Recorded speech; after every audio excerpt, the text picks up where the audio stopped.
Great day here in Croke Park. It all sets it up nicely. Did everything go okay? Yeah, everything went great, Jerome. Yeah, like I said to the guys inside there, this is always a really enjoyable day. It's kind of a bit of a Christmas atmosphere building, and people are finishing up college and all that, and we're looking forward to next year and the draws. So yeah, we're very happy. The students that came up were very good, and they're very good with their time. And a lot of our G officers and all that were there today. So yeah, thrilled with it now. And the actual draws, I mean, first out in the Sigerson, Ulster University against UCC. I mean, there's always one every year. Yeah, that's a really exciting draw. Obviously, that'll be a neutral venue again with the distance involved. I know me and you were in Abbottstown there last week. It'd be a good place for that now again. Just that there was some great venues out there. Obviously, we prefer to play them in college venues, but for that distance, it'll be halfway venue, we'll say. But yeah, look, obviously UCC, the defending champions.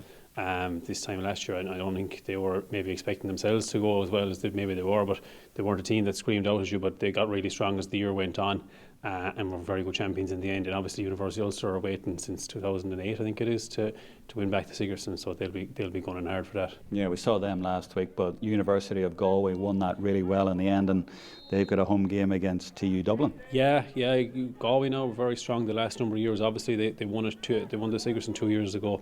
They were beaten in the quarter final last year, but they have a very strong team. They have obviously a number of very well known players, but they have a lot of players that are kind of ready to make the step up to inter-county that are kind of just below the level there now.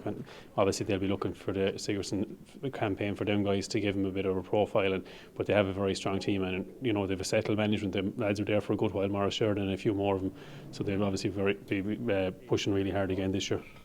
In the Fitzgibbon, I mean, a few interesting ones, groups there. Mary I and UCC in with Maynooth. UL, look at ATU Galway and TUS Midwest. Group C's, Waterford, DCU, MTU Cork, pretty even, you would imagine. And then University of Galway, I've got Carlow and UCD.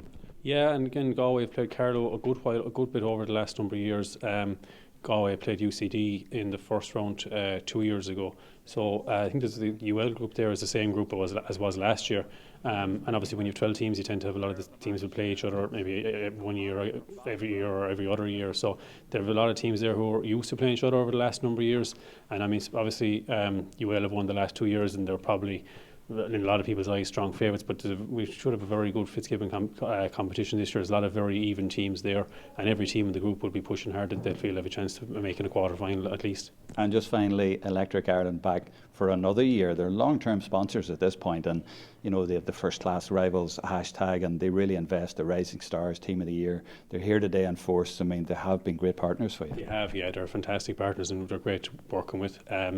Obviously, they really kick into gear in the new year with all the advertising they do on the radio, on social media, then the streaming and all that. So yeah, no, look, we're delighted with them. They're really good with their time. Obviously, they're given a sponsorship as well, but they give a lot of expertise to us as well in terms of marketing, promotion of games and all that. And they're kind of, I think, for their own point, for their point of view, they're known to be involved with third level GA and Fitzgibbon and Sigerson. That's obviously very strong for them, but we really are thrilled, and they're nice people too. They're very easy to work with. I'm sure you know that yourself.